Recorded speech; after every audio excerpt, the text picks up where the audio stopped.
न्याय प्राप्त होता है शक्तिमानों को। यदि न्याय की आशा है तो अपनी शक्ति का प्रदर्शन करो। किंतु मुझे धनुष उठाने की स्वतंत्रता नहीं ताऊ। किसने स्वतंत्रता पर मर्यादा बांधी है?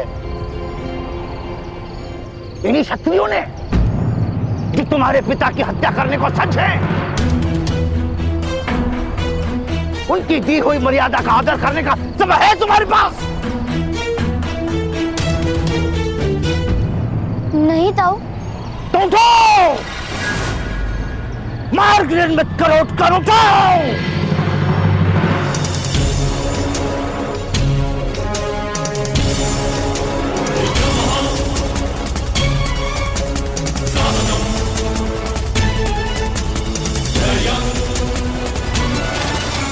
अद्भुत मार्ग निकाला आपने सेनानायक महोदय। जब उद्दक्ष ने आत्मसमर्पण कर दिया तब मुझे प्रतीत हुआ कि आपकी रक्षा करना असंभव है। किंतु आपने कैसे जान लिया कि वो सूत भयभीत होकर उस बालक का साथ छोड़ देंगे?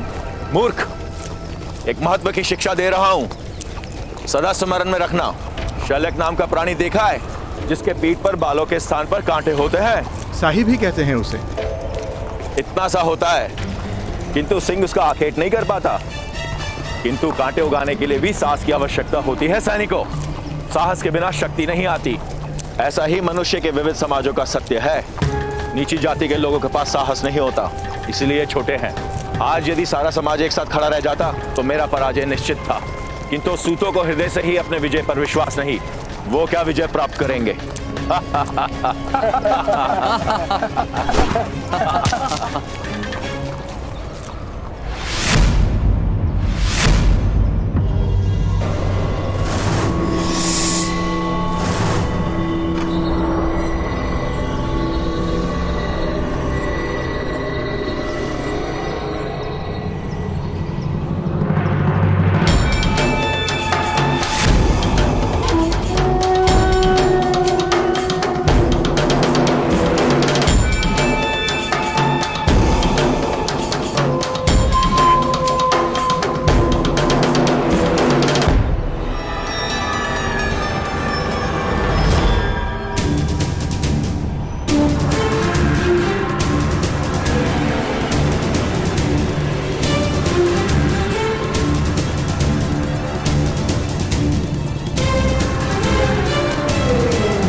हैं ना मदनजय महोदय। लो, मैंने अपने हाथों में शर उठा लिया है आज। मेरा या मेरे परिवार का आप आखेट नहीं कर सकते।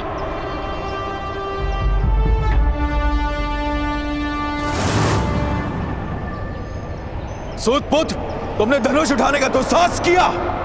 चलाने के लिए अनुमति भी नहीं मांगूंगा मदनजय महोदय। यदि जीवित रहना है तो उस पत्र पर अपनी मुद्रा अंकित कर दीजिए। स्वीकार कीजिए कि कुएं में विष डालने से लेकर उद्यक्ष महोदय की हत्या करने तक का सारा षड्यंत्र आपने रचा था।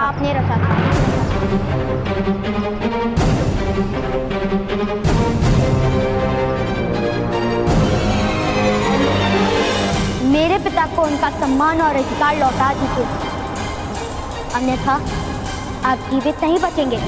सैनिकों, क्या देख रहे हो? पकड़ लो इस उद्दंड बालक को, मैं इसे अपने हाथों से ही दंड दूंगा।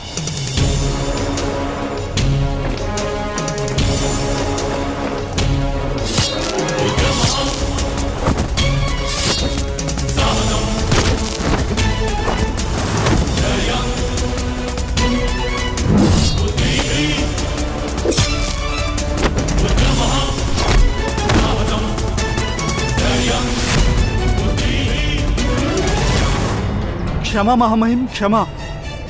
अभी अभी समाचार प्राप्त हुए हैं कि एक सूत का बालक मदनजय और अन्य क्षत्रियों के साथ युद्ध कर रहा है।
करूंगा।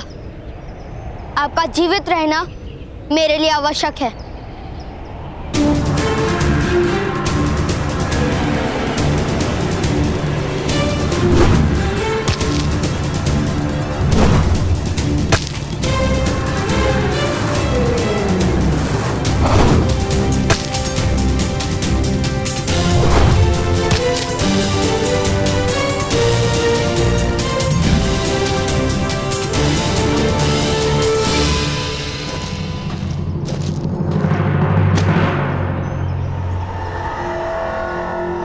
अब भी समय है मदंजर महोदय, अपना अपराध स्वीकार कर लीजिए।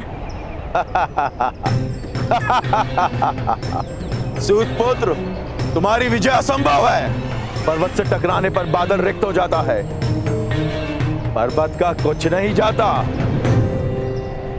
हाँ, मैंने विष का प्रयोग करवाया था, किंतु मैं अपना अपराध कभी स्वीकार नहीं करूंगा। तुम्हारे पिता को मृत्यु दंड अवश्य मिलेगा, और यदि क्रोध में आकर तुमने मेरी हत्या कर दी तो तुम्हें भी मृत्यु दंड मिलेगा। इसीलिए कहता हूं, आत्मसमर्पण कर दो।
धर्म रक्षक महाबली कुरु सम्राट धृतराष्ट्र पधार रहे हैं।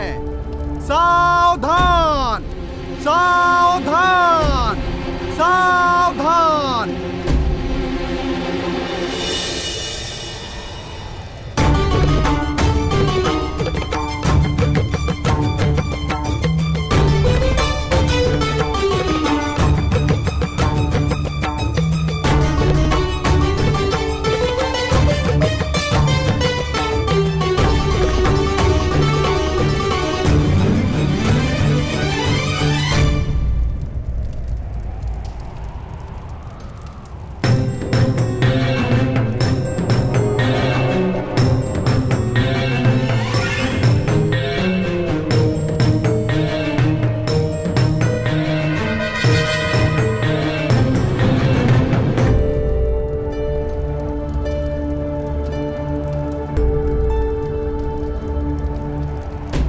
कहां है वो बालक विदुर जिसने हमारे पुत्र को जीवन दान दिया?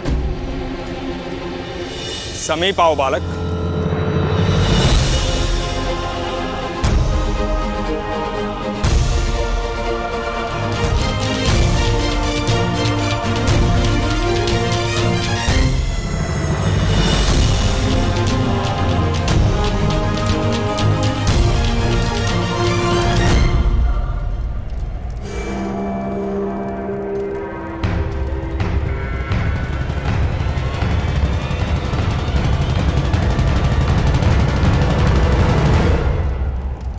महाराज के सामने हाथ जोड़े जाते हैं।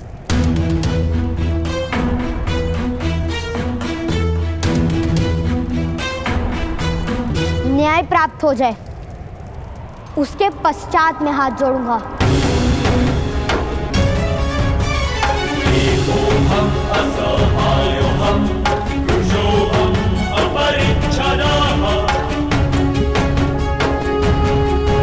कर्ण, महाराज, ये बालक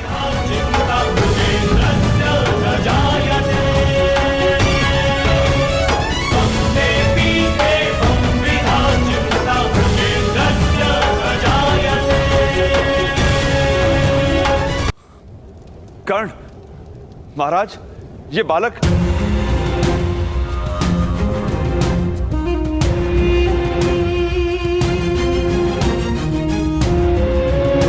ऐसा क्यों बालक? न्याय यदि दान में प्राप्त होगा तो आप पर लांछन लगेगा महाराज, इसलिए याचना नहीं करूंगा मैं।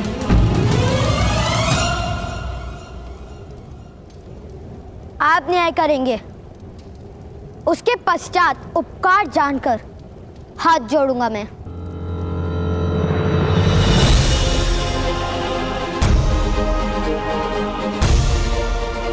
मेरे पिताश्री कहते हैं कि उपकार का कभी विस्मरण नहीं किया जाता।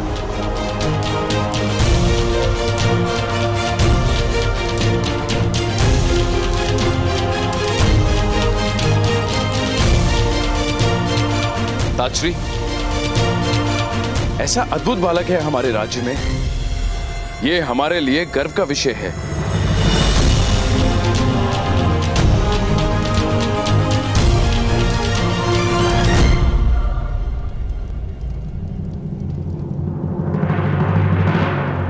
नाम क्या है तुम्हारा बालक?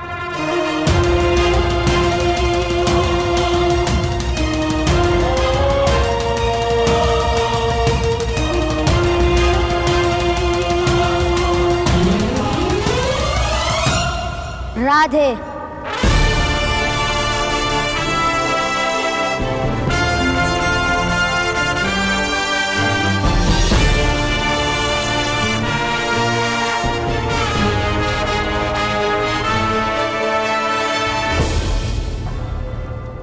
राधे, माता के नाम से स्वयं का परिचय देते हो राधे? क्योंकि पिता का नाम कहूंगा तो आप जाति पूछेंगे महाराज, और माता का नाम कहता तो आप प्रश्न पूछते।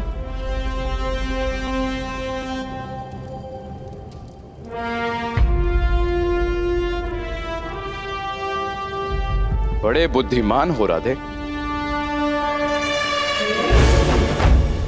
अपने पिता को निर्दोष सिद्ध करने के लिए तुम वास्तविक अपराधी को प्रस्तुत करने वाले थे।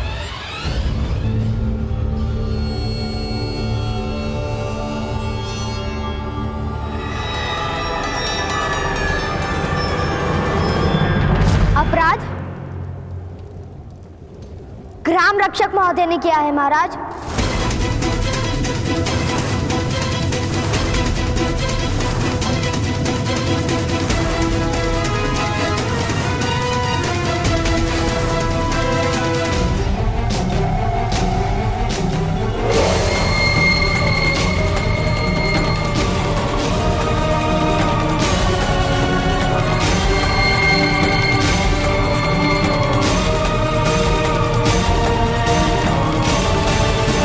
सत्य महाराज, एक बालक अपने पिता को निर्दोष माने ये तो स्वाभाविक है। मैं एक क्षत्रिय हूं, सत्ता है मेरे हाथों में, मैं क्यों किसी की हत्या करूंगा भला? तुम्हारे पास कोई ठोस प्रमाण है इस आरोप को सिद्ध करने का? मैं सत्य कहता हूं, सत्य से बड़ा क्या प्रमाण हो सकता है? महाराज, मदन जो यथार्थ कह रहा है, एक शक्तिमान मनुष्य को असत्य बोलने की और गुप्त रूप से हत्या करने की कोई आवश्यकता नहीं। किंतु सारे ग्रामजनों ने सुना था।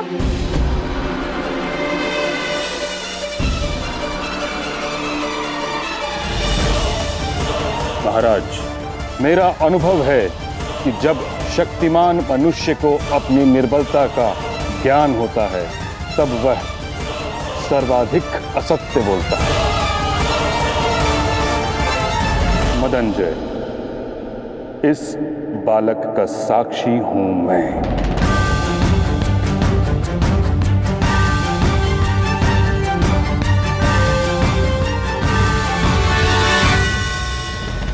तुम्हारे बंधन काटने से पूर्व मैंने स्वयं तुम्हारे शब्दों में तुम्हें स्वीकार करते हुए सुना है कि ये विष प्रयोग तुमने कराया है।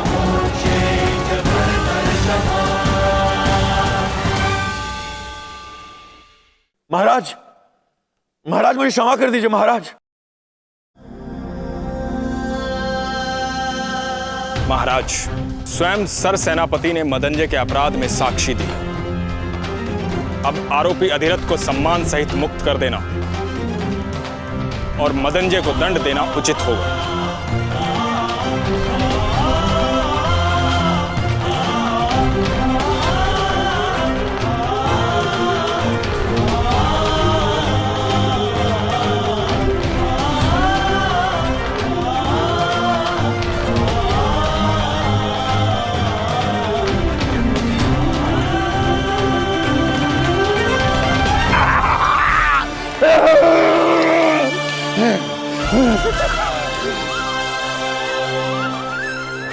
तुम्हारे साहस और विश्वास की विजय हुई। कर्णपुत्र, गर्व है मुझे तुम पर। किंतु मदनजय को तो दंड नहीं मिलेगा।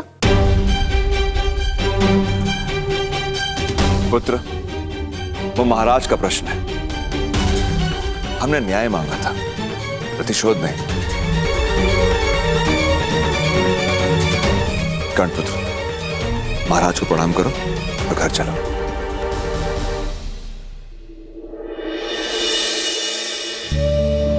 प्रणिपात महाराज।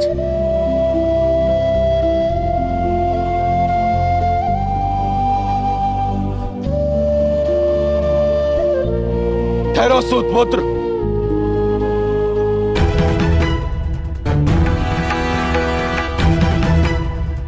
महाराज, एक सूतपुत्र ने शस्त्र उठाया, उसका न्याय कैसे होगा? मदनजय, हमारे यहां अपराधी को बोलने का अधिकार नहीं है। मैं अपराधी अवश्य हूं महाराज, किंतु हस्तिनापुर के सारे क्षत्रिय तो अपराधी नहीं। वे सब प्रश्न पूछेंगे। इस सूतपुत्र का न्याय भी कीजिए महाराज।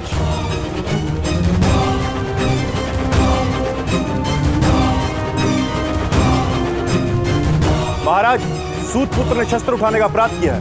यदि सारा समाज शस्त्र उठाएगा तो व्यवस्था का क्या होगा? न्याय कीजिए महाराज। न्याय कीजिए महाराज। न्याय कीजिए महाराज। न्याय कीजिए महाराज। न्याय कीजिए महाराज। न्याय कीजिए महाराज। न्याय कीजिए महाराज। राज्य के क्षत्रियों को असंतोष होगा तो राष्ट्र को लाभ नहीं होगा। मौन रहो मदनजय। महाराज को भय दिखाने का साहस मत करो। जब मेरी मृत्यु निश्चित ही है तो भय किस बात का? महाराज, समग्र क्षत्रिय समाज विद्रोह कर देगा।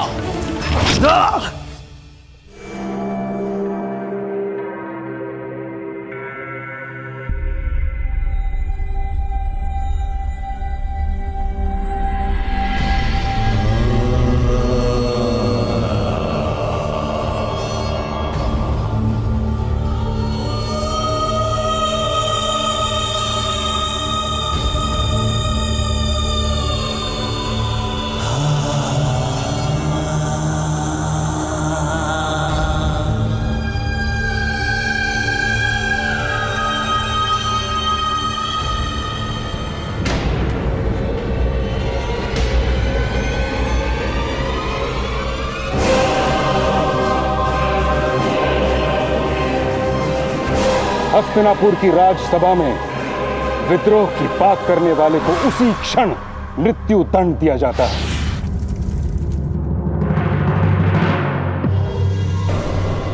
है कोई और क्षत्रिय जो विद्रोह की बात करने का इच्छुक हो?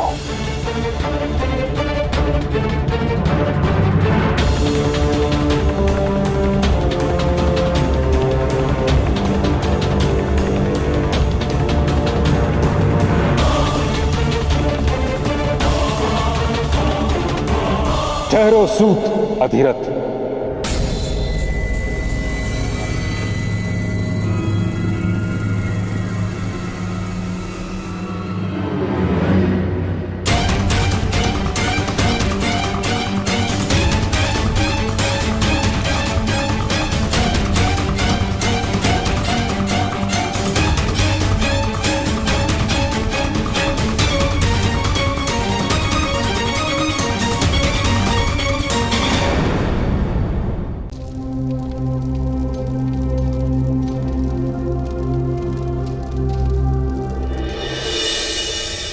ठहरो सूत अधिरथ।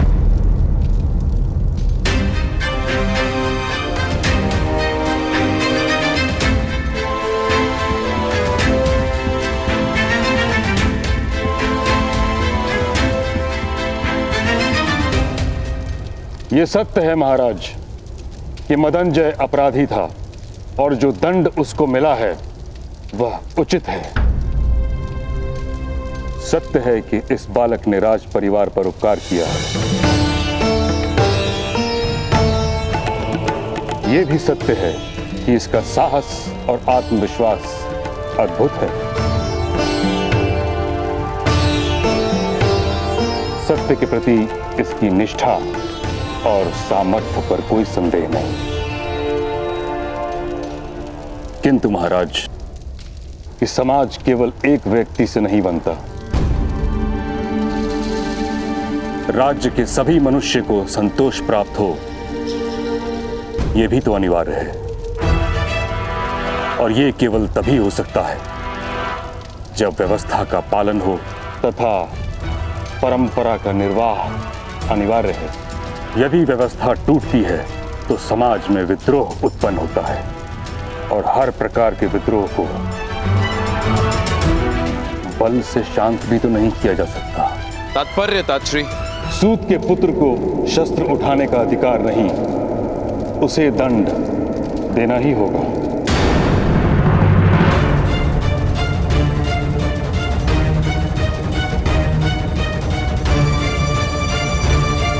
नहीं महाराज, कृपा कीजिए, बालक है। और इस बालक ने राज परिवार पर उपकार किया है तात्श्री। यथार्थ कह रहे हैं आप, इसीलिए इस बालक को कोई छोटा सा दंड दिया जाए, यही मेरी विनती है। मैं दंड स्वीकार नहीं करूंगा।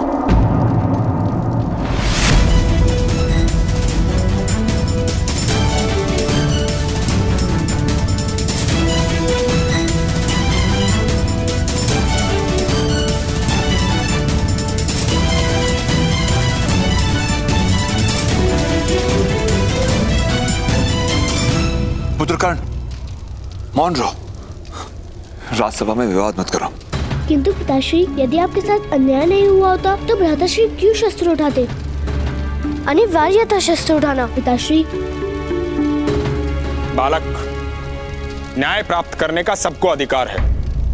राज्य की व्यवस्था प्रत्येक व्यक्ति को न्याय प्रदान करती है। राज्य की व्यवस्था से ही अन्याय हो तो अब क्या किया जा सकता है? राजा के हाथों कभी अन्याय नहीं होता राधे। अन्य सब के अन्याय के लिए राजा से याचना करना संभव है, किंतु किसी भी कारणवश व्यवस्था और परंपरा को भंग नहीं किया जा सकता। अन्याय और याचना की व्यवस्था से तो उत्तम है कि ऐसी परंपरा ही ना हो। राधे, क्या कोई दूसरा सूत तुम्हारी भांति शस्त्र धारण करके अपना रक्षण कर सकता है?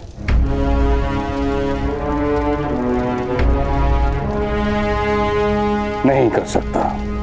यदि उनको अपनी रक्षा का भार सौंप दिया जाए तो समस्त सूत समाज नष्ट हो जाएगा। उनकी रक्षा कौन करेगा? सूतों को शस्त्र का अधिकार नहीं, इसलिए ज्ञान नहीं। ज्ञान नहीं, इसलिए वे शस्त्र नहीं उठा सकते। और अब आप कह रहे हैं कि उनकी रक्षा किस प्रकार होगी? ज्ञान प्राप्त करने का अधिकार मान लीजिए, अधिकतर सूत भी शस्त्र उठाने लगेंगे। असंभव।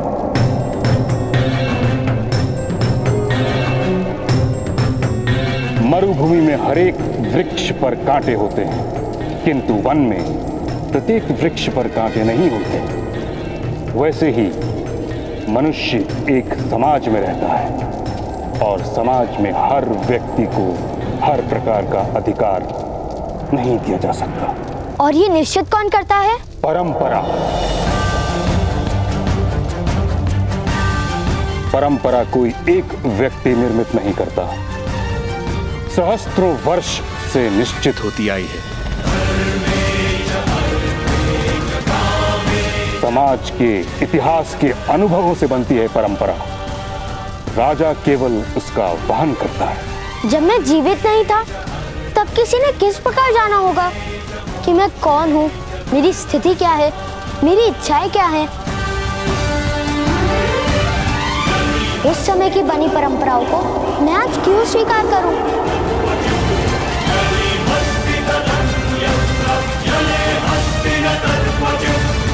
हठ मत करो बालक।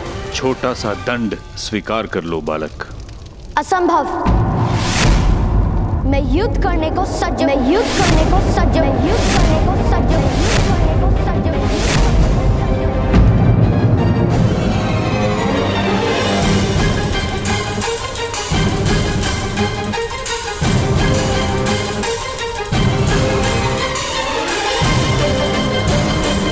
कर्ण, विद्रोह नहीं कर सकते तुम।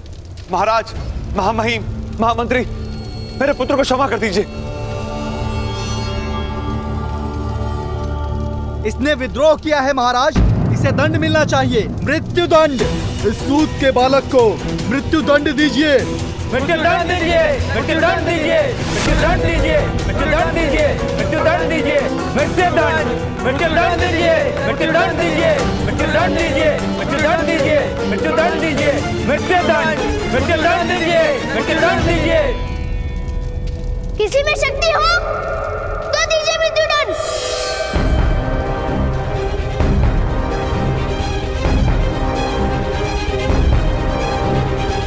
मृत्यु दंड दीजिए, मृत्यु दंड दीजिए, मृत्यु दंड दीजिए, सुन, मृत्यु दंड, मृत्यु दंड दीजिए, मृत्यु दंड दीजिए, मृत्यु दंड दीजिए।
बड़े दरबार में शस्त्र उठाने का साहस। यदि आज तुम्हें क्षमा कर दिया तो कल ये कोई और करेगा इस राज्यसभा में।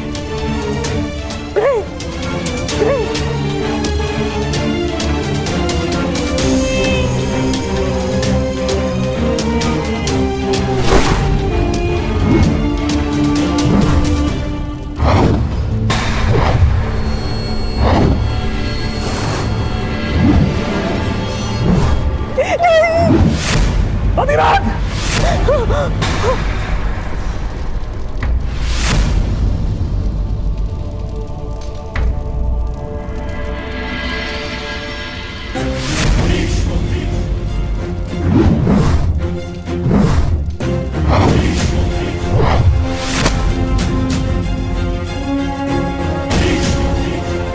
तुम्हारे प्राण नहीं लूंगा मैं। कुरु सभा में बालक की हत्या नहीं की जाती।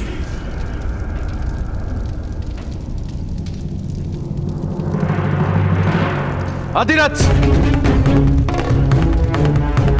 तुम्हारे पुत्र ने राजसभा में विद्रोह किया है।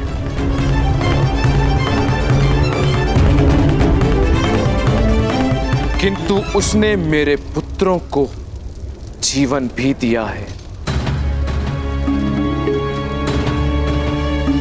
इसीलिए हम तुम्हें केवल इतना ही दंड देते हैं कि आज के बाद तुम्हारा पुत्र कभी भी धनुष नहीं उठाएगा।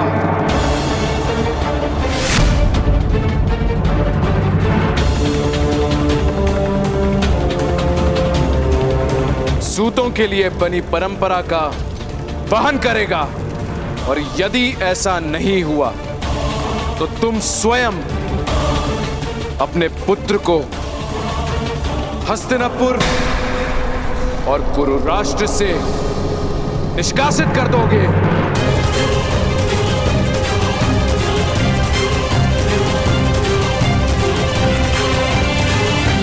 इस समय तुम दोनों मुक्त हो।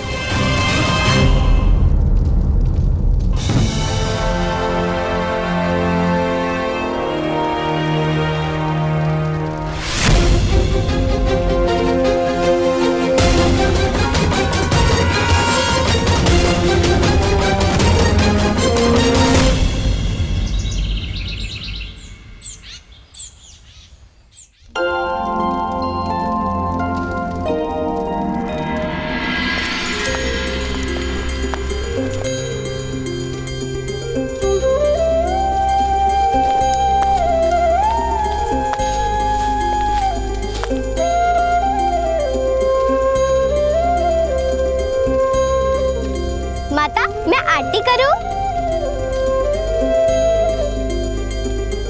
अवश्य वैशाली, तुम्हारा तो सबसे पहले अधिकार है।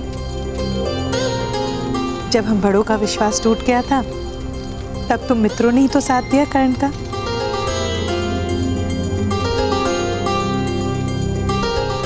ये लो।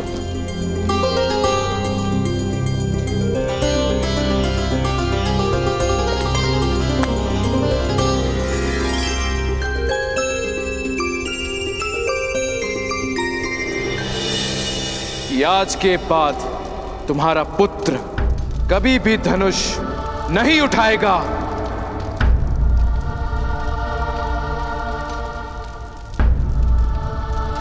कर्ण, आज से तुम यहाँ के सेनापति और मैं तुम्हारी सैनिक।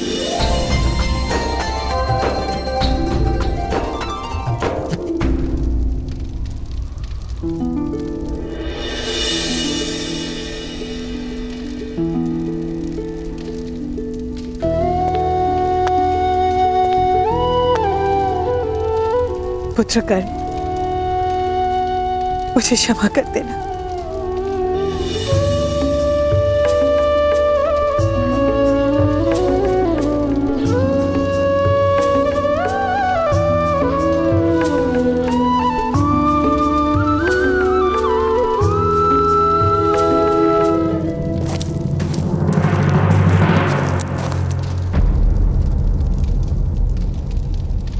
सूत अधिरथ, आपको महामहिम भीष्म ने बुलाया है। सूर्योदय के समय गंगा के पावन घाट पर प्रातः स्नान हेतु महामहिम नित्य जाते हैं। कल प्रातः काल आपको वहीं आने का आदेश है। अवश्य।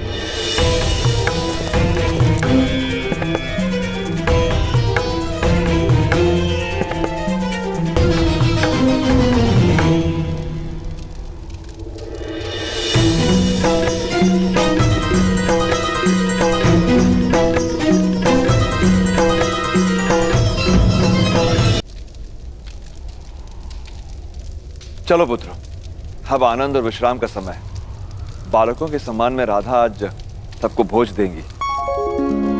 मामिल, शोण, कर्ण को ले जाओ।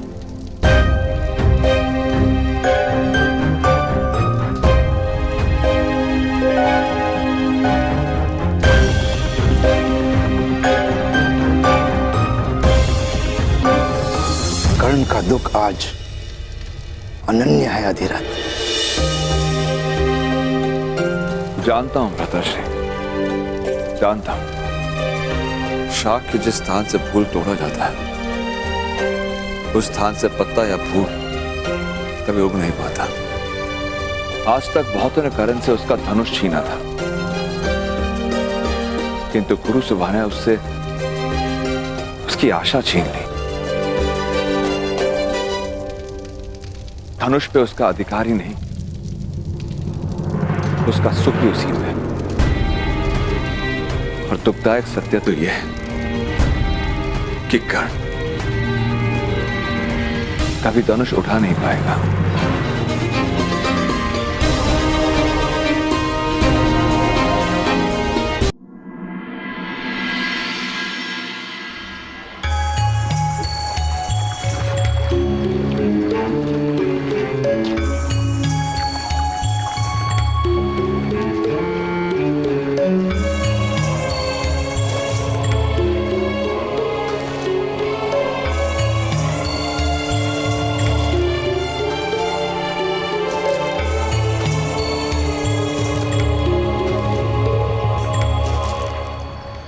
प्रणिपात मामाई।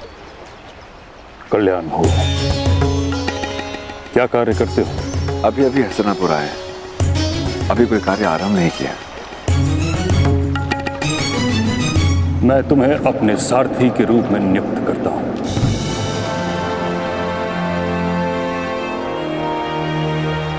आपकी अनंत कृपा मामाई। कृपा नहीं, स्वार्थ है।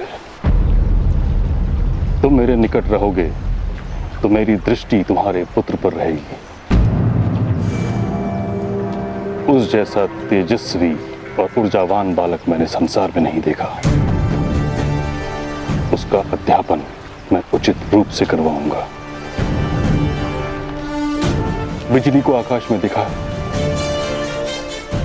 उसकी कोई दिशा नहीं होती, उस पर कोई अंकुश नहीं होता।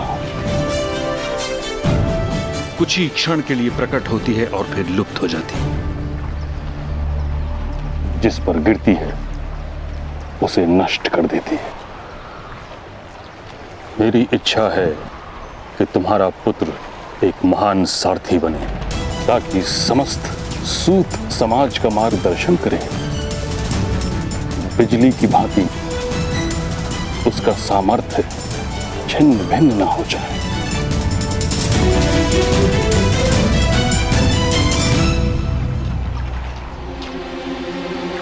जी मामा।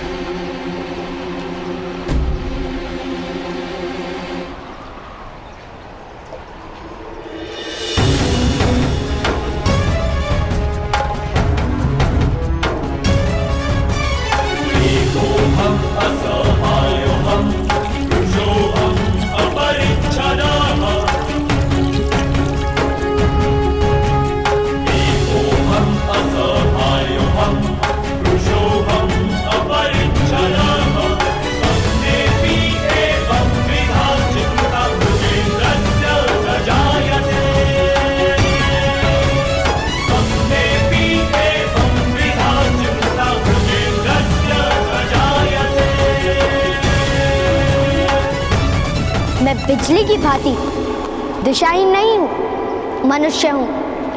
मुझे जहां विनाश करना होगा मैं वहीं गिरूंगा। आपकी इच्छा थी ना कि मेरा सामर्थ्य चिन्ह भिन्न ना हो, तो लीजिए।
भगवान सूर्य नारायण जी, मैं प्रतिज्ञा करता हूँ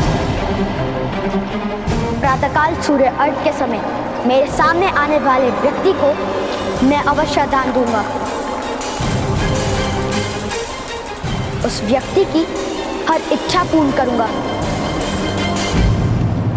और उस प्रतिज्ञा की आपूर्ति का आरंभ मैं आज से करता हूं, मैं आज से करता हूं, मैं आज से करता हूं, मैं आज से करता हूं, मैं आज से करता हूं,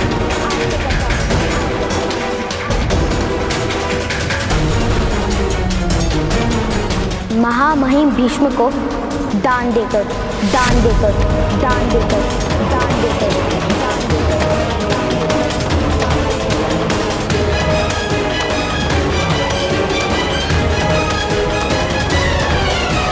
आज मुझे शस्त्र का त्याग करना पड़ा है, किंतु आगे जीवन में किसी कारणवश अगर मुझे शस्त्र उठाना पड़ा तब उसका त्याग कोई नहीं करवा पाएगा, नहीं करवा पाएगा।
आज मुझे शस्त्र का त्याग करना पड़ा है, किंतु आगे जीवन में किसी कारणवश अगर मुझे शस्त्र उठाना पड़ा तब उसका त्याग कोई नहीं करवा पाएगा, नहीं करवा पाएगा।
दस वर्षों बाद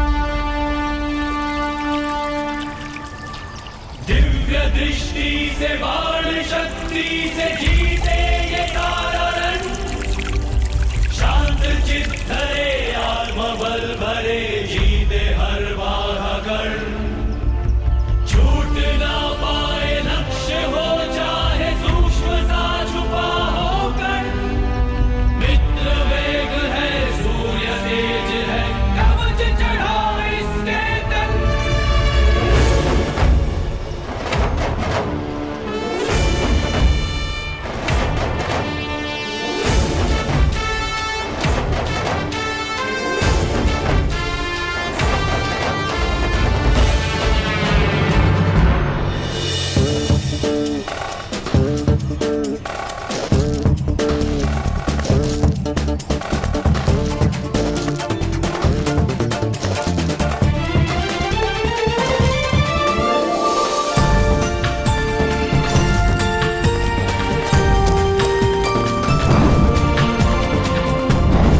भ्राताश्री!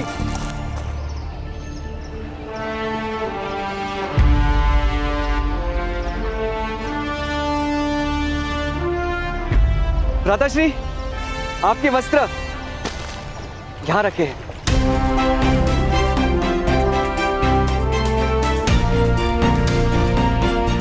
आप शीघ्र ही सज्ज हो जाइए, आज हमारी अंतिम परीक्षा है। सूतों के लिए कोई भी परीक्षा अंतिम नहीं होती शो। अर्थात गुरुकुल में ली जाने वाली अंतिम परीक्षा है, और आज स्वयं महामहिम भीष्म पधारेंगे।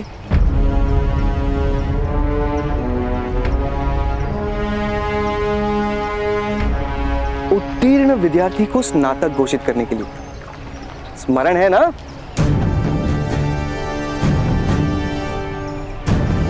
उसका विस्मरण कैसे हो सकता है? उनके लिए तो आज एक विशेष आश्चर्य जो निर्मित किया है मैंने। आज आपको देखकर केवल महामहिम भीष्म ही नहीं, हस्तिनापुर के राजकुमार भी आश्चर्य में पड़ जाएंगे। आप शीघ्र ही पहुंचे, मैं भी माता को लेकर पहुंचता हूं परीक्षा भूमि।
ये किस प्रकार का व्यवहार है राजकुमार दुशासन?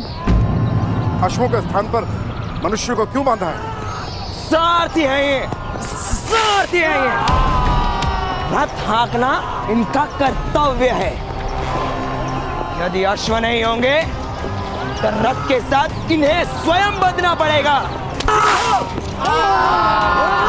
आप इनकी चिंता मत कीजिए, आप केवल इतनी चिंता कीजिए कि मेरे ज्येष्ठ भ्राताश्री युवराज दुर्योधन का ये अनुचर कुमार आज प्रथम श्रेणी में ही उत्तीर्ण, अन्यथा युवराज का क्रोध आपके आश्रम को ही भस्म कर देगा।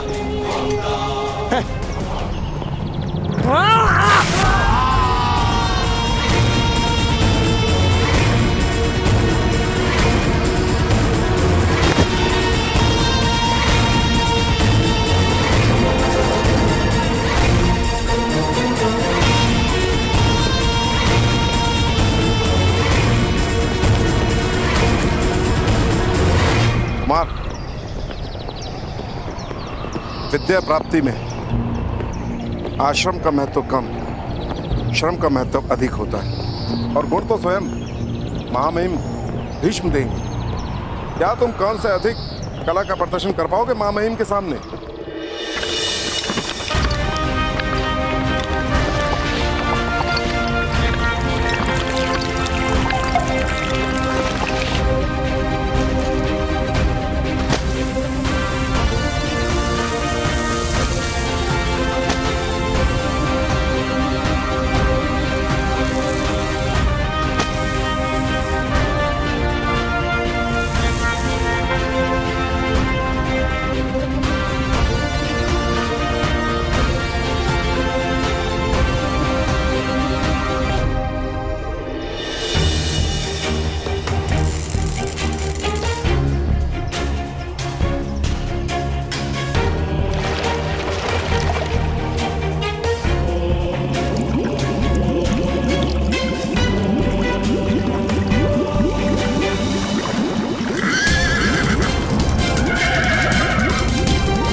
शोन,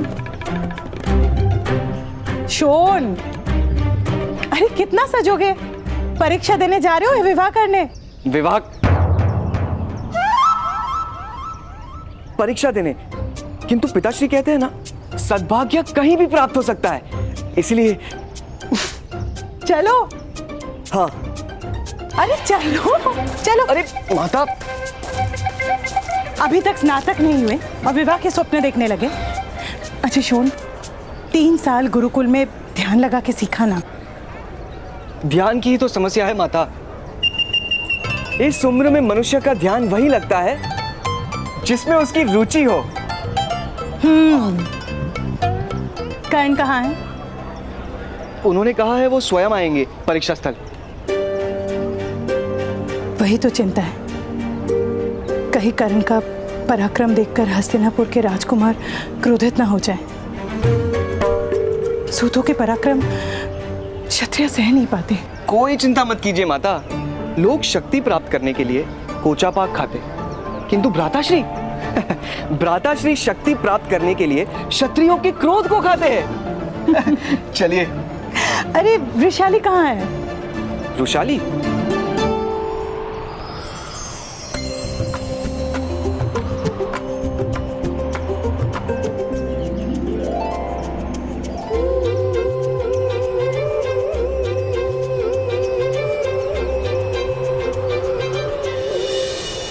वृषाली तो अवश्य किसी शिव मंदिर में खड़ी होगी।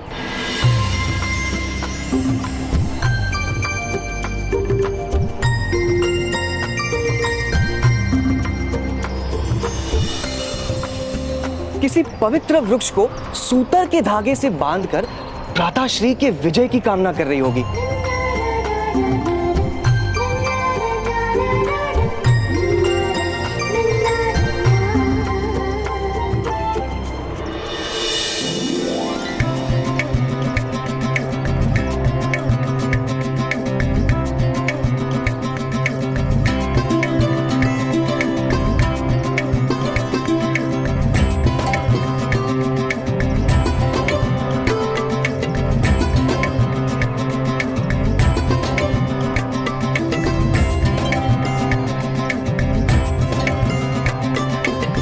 अवश्य विश्राम की सभी वस्तुओं का त्याग कर कष्ट सह रही होगी।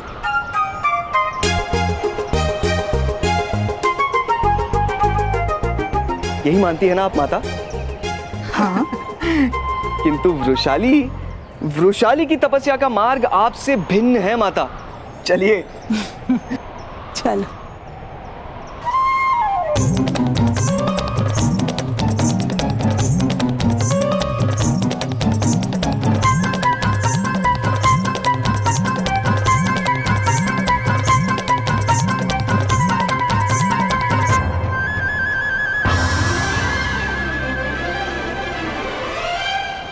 मार्ग छोड़कर खड़े रहो, मुझे परीक्षा भूमि दिखाई नहीं दे रही है।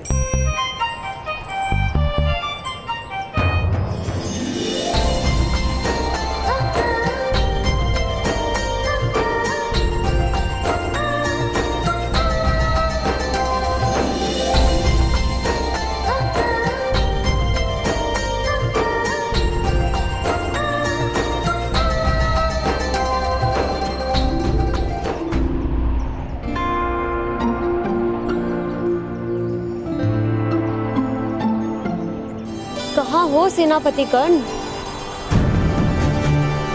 ये कार्य तो सफल हुआ, अब समय हो रहा है। महामहिम मेरी प्रतीक्षा कर रहे होंगे।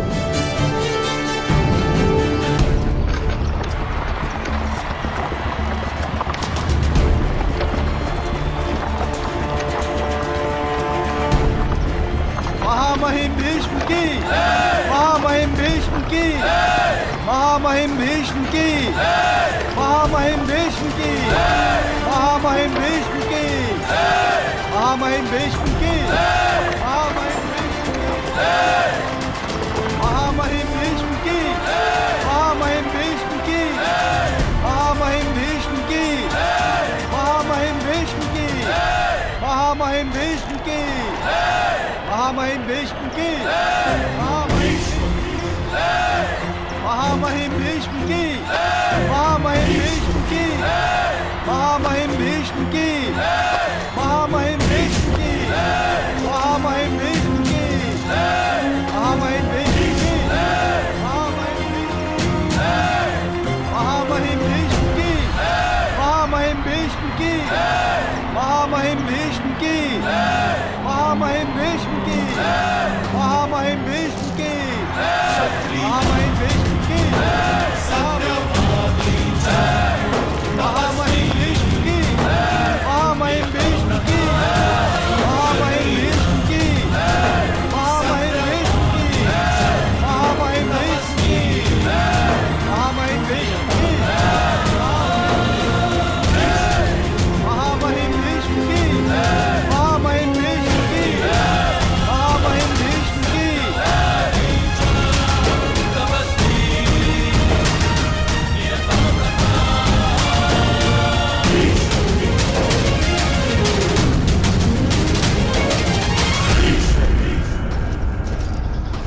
महामहिम भीष्म की जय हो। गुरुदेव, आपने सूतों की परीक्षा में पधार कर हमारा सम्मान बढ़ाया। सारथी तो एक योद्धा का प्रथम कवच होता है गुरुदेव। मेरी दृष्टि में सूतों का महत्व किसी पुरोहित से कम नहीं।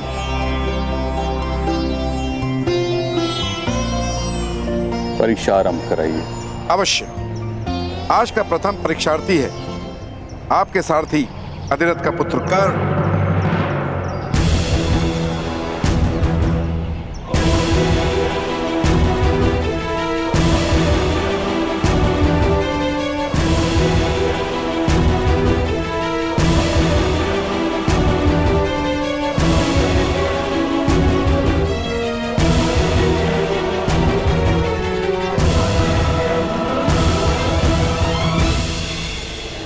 आज का प्रथम परीक्षार्थी है आपके सारथी अधिरथ का पुत्र कर्ण।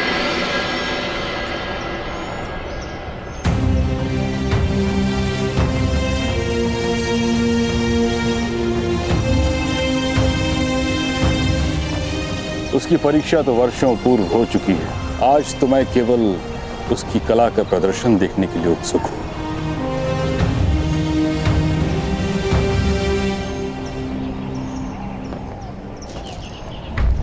राधे कर्ण, सामने आओ।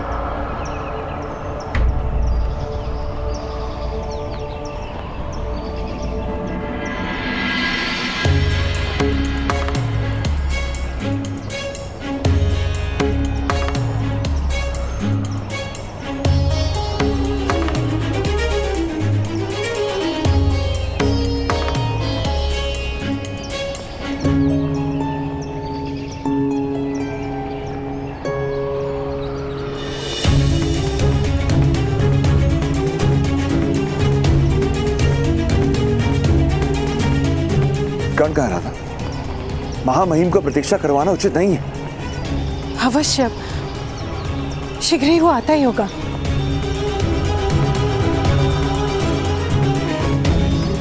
शोण, कहां है तुम्हारा भ्राता कर्ण? गुरुजी, भूमि पर अधिक से अधिक सूर्य का प्रतिबिंब दिख सकता है। स्वयं सूर्य को देखना हो तो दृष्टि आकाश की ओर करनी पड़ती है।